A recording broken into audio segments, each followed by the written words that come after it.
의미 있는 삶으로, 무가치한 삶에서, 공허한 삶으로부터 허무한 삶에서 가치 있고 보람된 삶으로의 변경이 가능하다는 것이죠. 이것은 정신의 능력이고 인간의 정신의 자유를 통해서 이루어질 수 있는 것이고, 그것이 바로 이제 태도 변경의 방법일 수 있겠다. 그래서 이걸 통해서 무의미로부터 의미를 발견해내는 이제 로고테라피라는 의미 치료가 가능하게 되는 하나의 중요한 방법론이라는 거죠. 마치 진주조개가 수많은 고통과 아픔을 겪더라도 그것이 무의미한 것이 아니라 그것을 견뎌내는 인내를 통해서 결국은 아주 아름다운 가치 있는 보석을 만들어내는 것과 같은 것이 바로 인간의 삶이 될 수도 있겠다. 자, 그래서 끝으로 이제 문화의 성격에 관한 얘기를 하려고 합니다. 우리가 변증법적인 대화 구조에 관한 얘기를 쭉 했죠. 우리가 철학이라는 것은 결국 삶과의 대화이자 삶을 깊이 성찰하는 과정이고, 그것은 변증법적인 어떤 정반합, 또 그 일치, 불일치에 다시 화해를 향해 나가는 이런 좀 더 삶을 성숙해 나가는 과정 속에서 더 나은 삶으로의 지향이 이루어지는 더 높은 긍정을 향해 나아가는, 자, 이런 그 변증법적 지향의 구조, 그것이 바로 대화요 성찰이자 바로 철학하는 과정의 구조다. 또 삶의 그것은 바로 방식일 수도 있겠다. 삶의 구조일 수도 있겠다. 그렇다면 이런 삶과 철학의 관계 성격은 또한 문화 일반의 구조일 수도 있겠다. 왜냐하면 그것은 인간의 삶을 통해서 우리가 가꾸어 가는 것이 문화이기 때문에 삶의 구조가 곧 철학의 구조와 유사하다는 얘기는 했었죠. 우리가 과정이자 중간자적인 과정이자 보다 더 완성을 향해 나가는, 완성된 것이 아니라 미완성부터 완성을 향해 나가는 중간자적인 과정이요, 좀 더 성숙을 향해 나아가는 그런 과정이다라는 얘기를 이제 했었고, 그것은 또 오늘 이야기를 가지고 얘기하자면 대화의 구조이자 그것이 바로 변증법적 구조이고, 성찰과 우리가 반성과 사고 실험을 해 나가는 우리가 철학함의 구조일 수 있겠다. 그렇다면 이것이 곧 우리가 삶과 철학을 통해서 그 활동을 통해서 동사적으로 이해된 삶과 철학 활동을 통해서 일구어내는 문화의 성격일 수밖에 없지 않겠는가. 즉 문화도 결국 세 가지 계기를 갖는다.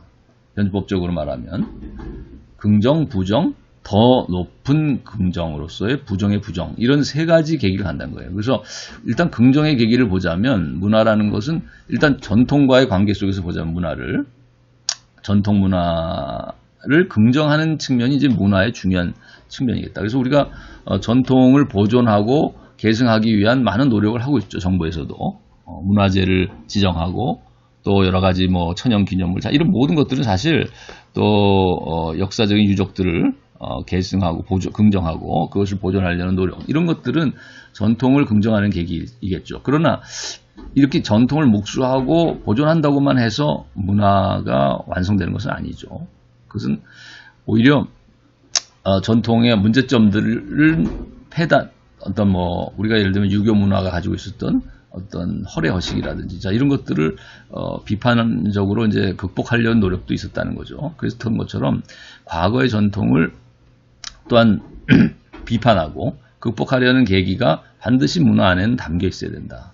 그러나 이것이 이제 부정의 측면이지만, 과거의 전통에 대한 부정이라는 측면이 문화의 중요한 또 요소일 수 있겠지만, 그러나 우리가 부정을 위한 부정이어서는 안 된다. 과거를 부정하고 비판한다는 것은 더 나은 미래를 향한 하나의 그 발걸음이어야지, 더 높은 긍정을 향한 부정이어야지 부정을 위한 부정이 돼서는 안 된다. 그래서 진정한 비판은 이제 내재적인 비판이어야 하고, 모든 비판이라는 것은 비난으로 끝나서는 안 된다는 거죠. 그래서 진정한 극복 역시 단순한 폐기가 아니라 그 새로움이라는 것은 곧 옛것을 버려서 얻어지는 것이 아니라 옛것 속에서 묻혀져 있던 새로움을 재발견하는 것이 바로 새로움에 도달하는 하나의 방법일 수 있겠다. 그래서 과거의 어떤 전통이 가지고 있었던 문제점을 진지하게 성찰하고 반성해서 그것들을 우리가 온고의 지신을 통해서, 우리가 그런 말이 있죠. 온고의 지신이다. 그러니까 과거의 것을 우리가 소중히 그것을 성찰함을 통해서 새로운 미래의 어떤 대안이나 미래의 방향성을 거기서 발견해내는 것이 온고의 지신이죠. 새로운 것을 알아낸다는 것이죠. 과거의 것을 숙고하고 전통을 성찰함을 통해서 미래를 오히려 알아낼 수 있는 것, 지신, 새로운 것을 알아낼 수 있다는 것이죠. 우리가 오늘날 뭐 BTS나 또 대중문화, 우리가 대중가요 같은 K-팝의 그 세계화라는 것도 단순히 우리가 과거의 물론 과거의 음악, 우리가 과거의 문화를 그대로 전소해서 그것을 갖다 보존해서 국악과 같은 그런 것을 통해서 K-팝의 세계화가 이루어진 것은 아니겠죠. 문화적인 발전이라는 것은 그렇다고 해서 K-팝이 그저 과거를 다 무시하고 우리가 전통을 완전히 무시한 채 우리의 뿌리를 완전히 잘라버리고 그저 그냥 외세의 것, 팝 문화, 서양의 팝이나 또 무슨 뭐 레게, 서양의 무슨 이런 그 힙합 문화만을 받아들였다고 해서 K-팝이 성공했다고 보지는 않아요. K-팝은 어떤 그 멜로디 라인에 품고 있는 어떤 인간의 서양, 우리가 동양인의 정서가 가지고 있는 어떤 한이나 깊은 어떤 울림, 이런 우리 한국적인 정서가 가지고 있는 어떤 애절함이나 애잔함이나 어떤 인간에 대한 그 사랑의 온건한 사랑의 정신, 이런 것들이 멜로디 라인에 항상 깃들여 있는 것 같기도 하고, 서양의 음악은 또 달리 또 여러 가지 또 흥과 우리 고유의 어떤 전통적인 우리가 가지고 있는 흥, 또 춤을 즐겨 했던 우리 민족의 이런 것들이 잘 어울려져서 뛰어난 댄스 실력도 그냥 나온 것이라기보다는 전통으로부터 온 것이라고도 보여져요. 우리 옛날부터 가무 음곡을 굉장히 즐겨 했던 것으로 다 기록되어 있거든요. 중국 문헌에도.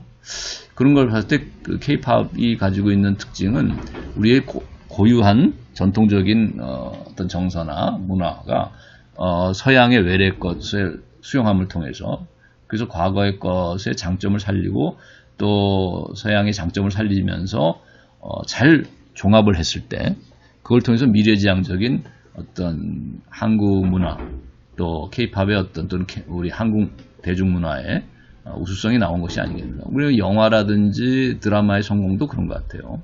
드라마나 영화도 서양의 외화하고는 좀 다른 우리가 그 스토리 라인이 가지고 있는 어떤 한국적인 정서, 이것들이 잘 녹아들어 있거든요. 그런 점에서 또 해학, 한국의 해학도 있잖아요. 또 유머 같은 것도, 한국적인 유머 같은 것도 있고. 그러니까 이것이 잘 종합이 돼서 잘 조화를 이루었을 때 우리가 한국의 드라마나 한국의 영화가 세계화된 그런 배경에는 전통 문화의 계승과 보존 뿐만 아니라 그것을 극복하고 더 나은 그것을 향한 종합, 이런 것들이, 그래서 과거의 문제점을 오히려 성찰하고 그 안에서 더 새로운 것을 발견해내는, 그래서 과거를 개선하고 더 나은 것으로 고양되는 것. 이것이 문화의 이제 특징이라고 한다면 아까도 말한 변주법의 구조를 그대로 가지고 있는 것이다. 그래서 우리가 삶과 대화를 통해서 삶을 성찰하고, 그래서 우리가 철학을 해나가는 이 과정이 곧 문화를 발전시키는 과정하고 동일한 구조를 갖는다는 것이죠.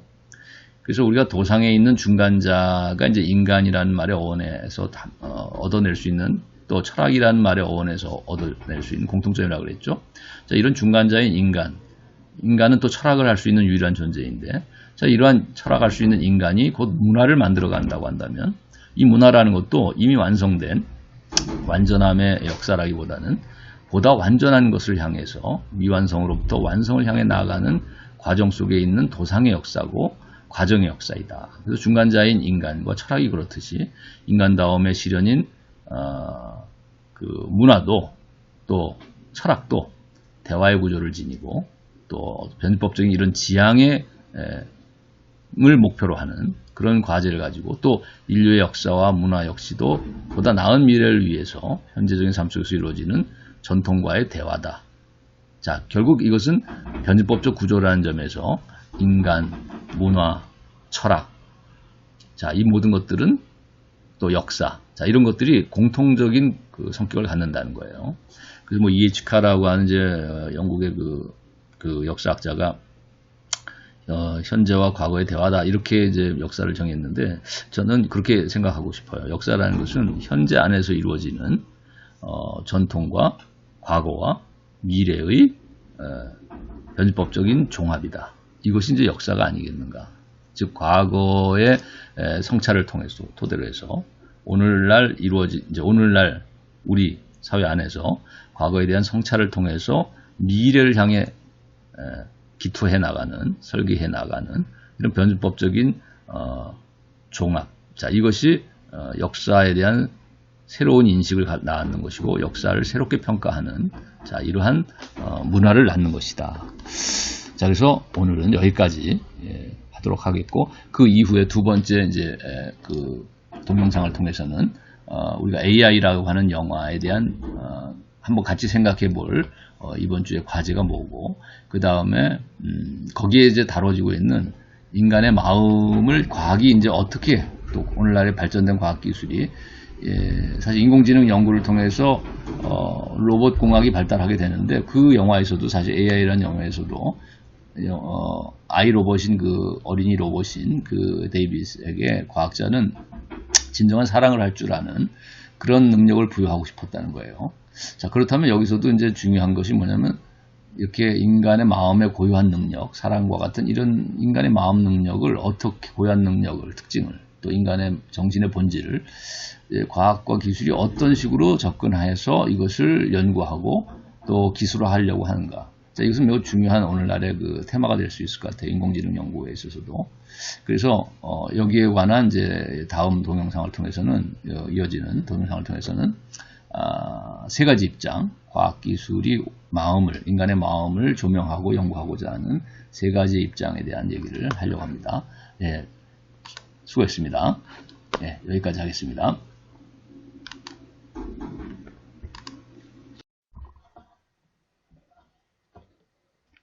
여러분 반갑습니다. 아시다시피 바이러스로 인해서 온 세상이 지금 혼란한 가운데 있고 특히 교육계에서도 초유의 사태로 모든 학교에서 재택 수업을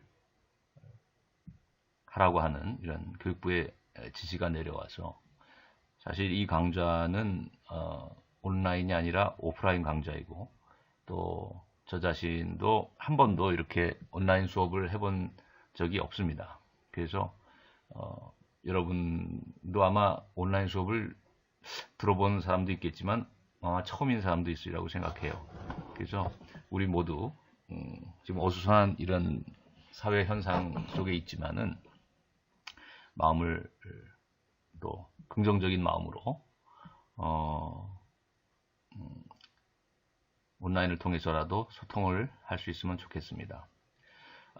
오늘은 두 번째 2주차의 수업으로 사실 이번 수업의 2주차의 이런 목표는 여러분에게 철학을 오리엔테이션 하는 것이고 특히 오늘날 과학기술이 발달한 현대 사회 속에서 4차 산업혁명이라고까지 이끌어지는 이런 기술이 발달한 오늘날의 과학기술 문명 속에서 그럼에도 불구하고 철학이 필요한가? 왜 오늘날에도 이런 기술사회 속에서도 철학이 필요한지에 대한 여러분에게 성찰을 할 수 있는 하나의 기회를 제공하는 것이 이번 주의 목표입니다. 그래서 여러분이 특히 잘 알다시피 인공지능 연구가 오늘날 가장 첨단의 과학기술의 테마로서 또 화제가 되고 있는데 그래서 오늘은 그 과학에 있어서의 마음 연구라는 이 주제와 관련해서 여러분에게 합니다. 여러분에게 이제 첫 번째 과제로 제시했던 것이 바로 이런 인공지능 로봇 데이빗 그리고 실제 아이인 마틴이 등장하고 있는 이 AI라는 영화인데 여러분이 이 영화를 한번 보시길 바라고 여기에 관련해서 이제 과제가 제시되고 있습니다. 그래서 오늘은 이 영화에 대해서는 여러분이 직접 전제로 해서 본다는 것을 전제로 해서 생략을 하고 내용은 여러분 스스로가 이제 영화를 보고 나서 첫 번째 과제인 데이빗과 마틴의 차이점에 관한 얘기이 무엇일지를 한번 여러분이 살펴보고 특히 기계와 인간이 어떻게 구별될 수 있는지 그 구별의 기준이 뭘까? 데이빗과 마틴이 다른 점이 있다면 무엇일지 한번 생각해 보시기 바라고. 오늘 그 강의는 단지 이제 두 번째 주제, 오늘날 현대 과학이 인간의 마음을 어떻게 연구하고 있고, 그 대표적인 특징, 그리고 그 한계점이 뭘까에 대한 주제에 포커스를 맞추고자 합니다. 그래서 이 질문이 의도하는 것은 오늘날 과학이 이제 기술을 통해서 기술로 응용됨을 통해서 과학이 우리 사회를 지배하고 있는데, 그렇다면 이제 과학의 성과는 모든 기계 기술 문명으로서 나타나고 있습니다. 그래서 마음의 연구도 결국 하나의 이제 인공지능을 장착한 로봇을 통해서 그 성과가 이제 드러나게 되는 것인데, 그렇다면 오늘날 인공지능 로봇도 스스로 생각하고 판단하며 결단하고 사랑할 수 있을까? 자, 이런 성찰을 여러분 스스로가 해봤으면 좋겠고, 이러한 성찰에 앞서서 오늘날 현대 과학 기술은 인간의 마음을 어떻게 연구하고 인간의 마음에 대해 접근하고 있는가 하는 문제를 여러분에게 크게 세 가지 입장을 통해서 여러분에게 이제 여기서 요약을 하고 여러분이 한번 그 문제점이 뭔가를 한번 스스로 생각해 보기를 바랍니다. 그래서 그 세 가지 입장은 크게 우리가 과학을 크게 세 가지로 나눠서 자연과학과 또 사회과학과 우리가 그 자연과학을 응용한 공학 이렇게 세 분야로 나눠봤을 때 일단 자연과학의 가장 그 정점에는 이제 의학이 있죠.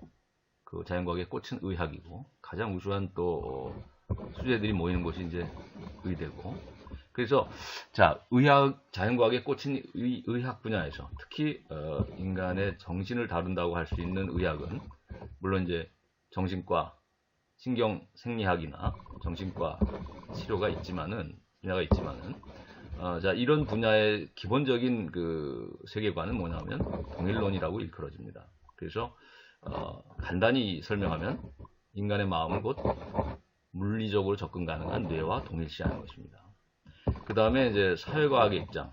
그 사회과학 중에서도 우리가 이제 심리학 분야를 보게 되면 행동주의라는 입장이 있는데, 이 행동주의 입장을 간단히 설명하면 인간의 마음을 무엇으로 환원해서 이해하냐면 어떤 환경적인 외부의 자극에 반응하는 인간 몸의 행동, 신체의 행동으로 이해하는 것입니다. 환원해서 이해하는 것이죠. 그래서 마음을 곧 신체의 행동으로 설명하려고 하는 것입니다. 이런 입장. 또 이제 마지막으로 오늘날 응용과학이라고 할 수 있는 공학 분야. 특히 이제 가장 오늘날 대두되고 있는 것이 컴퓨터 공학인데, 자, 이런 컴퓨터 공학에서 인간의 마음을 연구하는 입장, 우리가 기능주의라고 이제 일컬어지는데, 간단히 이해하자면 이 컴퓨터 공학에서의 인간 마음에 대한 이해는 인간의 마음을 곧 어떤 입력된 정보, 인포메이션에 대한 그 출력, 아웃풋으로서의 출력, 그 인풋과 출력 사이에, 인풋과 아웃풋 사이에 어떤 연관관계, 즉 그게 이제 어떤 계산으로 이루어지겠죠, 컴퓨터는. 그래서 이런 연산 과정 또는 계산 과정을 바로 인간의 마음의 기능이라고 이해하는 것입니다. 그래서 결국 인간 마음도 컴퓨터의 소프트웨어와 같은 것으로 이해하는 것이죠. 자, 그래서 이것이 크게 이제 오늘날 과학의 입장, 자연과학, 특히 그 분야에서도 의학, 그 중에서도 사회과학 중에서도 이제 심리학, 그리고 공학, 그 중에서도 컴퓨터 공학, 이 세 가지 분야의 과학이 각각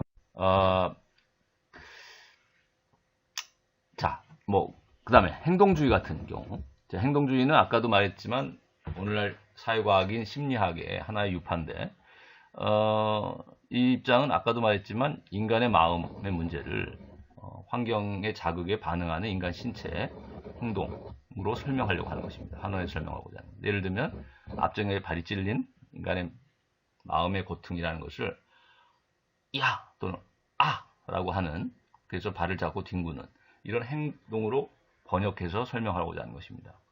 우리가 그 AI라는 영화를 보면 초반에 여자 로봇이 나오죠. 근데 그 여자 로봇에게 과학자가 사랑이란 무엇인가 라는 질문을 합니다.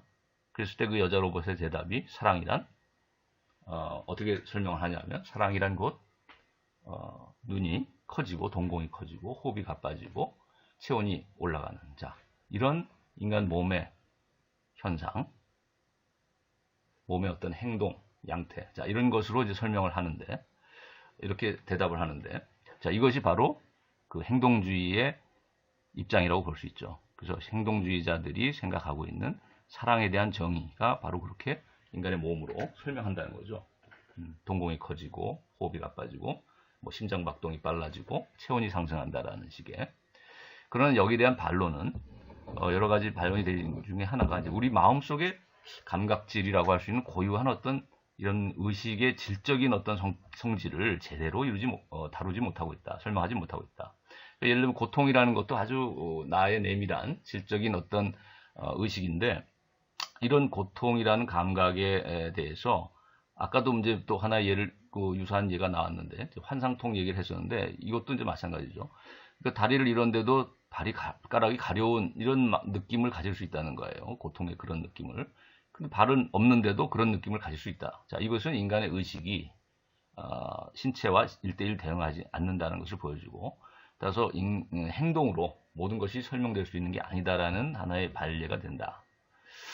또 인간의 어떤 고도의 의식작용, 추리 능력이라든지 논리적인 또 어떤 자기 의식과 같은 어떤 고도의 인간의 어떤 정신 능력을 아주 이런 말초적인 행동, 라고 하는 단발마 같은 비명소리라든지 또는 표정의 변화라든지 심장 박동의 변화라든지 체온의 변화와 같은 상승과 같은 자 이런 말초적인 어떤 인간의 행동 양태를 가지고서 모든 것을 환원해서 설명한다는 것은 어렵다.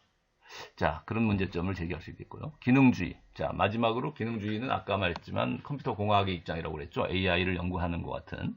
자, 오늘날 최첨단의 과학의 입장이라고도 볼 수 있겠는데, 근데 이 컴퓨터의 소프트웨어의 기능으로 인간의 마음을 설명하고자 하는 것이다. 이렇게 간단하게 얘기될 수 있을 것입니다. 기능주의는.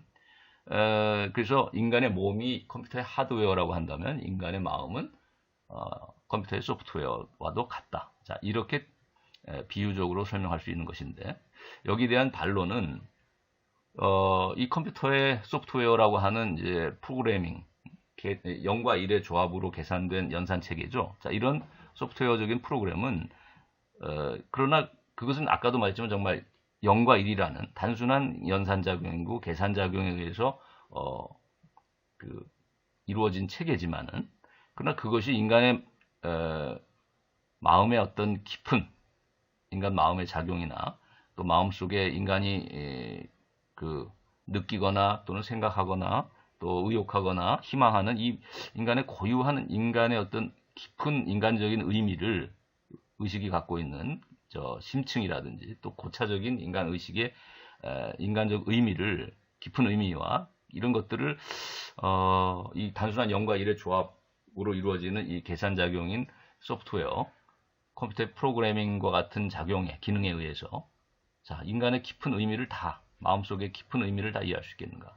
우리가 우리말 속담에 이런 말이 있죠. 10길 물속은 알아도 한 길 사람 속은 모른다라는 우리말 속담이 있는데 자 이런 속담이 잘 대변해 줄 수 있는 것이 바로 기능주의에 대한 비판 입장이라고 볼 수 있겠습니다. 자, 그리고 우리가 이제 앞으로 다음 시간에 아마 또 하나 얘기가 나올 수 있을지 모르겠는데 우리 여러분이 지금 교재가 없어서 내가 이제 여러분에게 참고 자료나 메뉴에 보면 이제 참고 자료가 있겠고 이런데 거기다가 또 올려줄 생각을 갖고 있습니다만은 여러분이 그 교재를 지금 구입하거나 이러지 못하는 상황이니까 그 교재 앞부분 일부분이라도 여러분이 학습할 수 있는 내용을 교재와 관련한 내용을 HWP 파일로라도 해서 여러분에게 제공을 좀 해볼 생각입니다. 다음 주에는. 자, 그 교재를 여러분이 좀 살펴보게 되면은 이제 오늘 여기 존 썰의 중국어방 사고 실험 이게 뭔 얘기인지 여러분이 모르기 때문에 그 교재에는 간단한 설명이 나와 있습니다. 그래서 나중에 다음 주에라도 이것은 좀 참조를 해서 여러분이 좀 이해를 했으면 좋겠고, 지금은 이 문제에 대한 설명을 하지 않고 넘어가겠습니다.